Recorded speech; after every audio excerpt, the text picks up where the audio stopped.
Nandito ako sa Dangwa. Hinihintay ko yung kaibigan ko kasi dito kami makikita. Ayan o. Yan, UST na yan.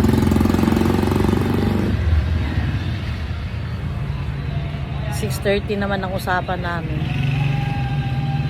Diyos ko, Santa Rosa pa pala siya manggagaling. Akala ko dito lang sa Metro Manila.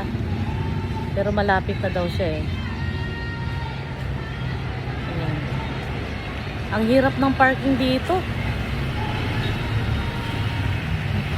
Ang hirap pa naman basa-basa pa parking dito.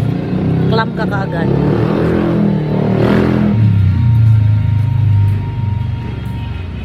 Buti na lang talaga maaga ako umalis kasi usapan namin 6:30 kami mag-meet.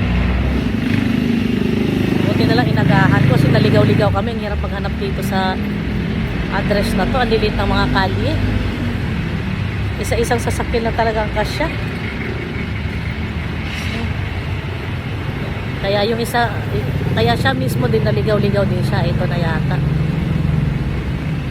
Ito na nakita ko na. Gawawa naman, binaba ng taxi sa alanganin. Kaya nag-tricycle na lang siya.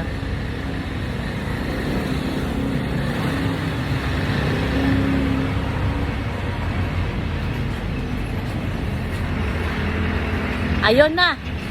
Nakita ko na rin. Si Gandang Sheila. Wala kang ano? Sino yan? Sarili ko.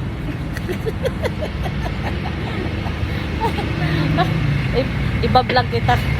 Ito yung hinihintay ko, di ba? Sabi ko, naghihintay ako dito ng mga kaibigan ko. Alin ang ano ito? Ito. Malaki. Commercial sa baba. Tapos Ang bahay nila sa taas. hindi. Office lang ni sir. Paupahan. Ayun ang boarding house. Pero sa kanila ito. Yan, nandito na yung friend ko, di ba? Ang sexy, mas sexy pa sa akin. Ilang taon ka na? What do you think? Mamalay ko pa. Kung 40 ka pa. Wala. 45. Thank you. Anong thank you? 60 na ako. 60 ka na? Ito. Kasi maayos yung katawan mo. Ako kasi lumba-lumba eh. Saan ka? Ginatawagan ko si ma'am. Nako, nasa Skyway pa kanina. Diyos ko. Off ko na muna kasi lobat ako. Bye-bye.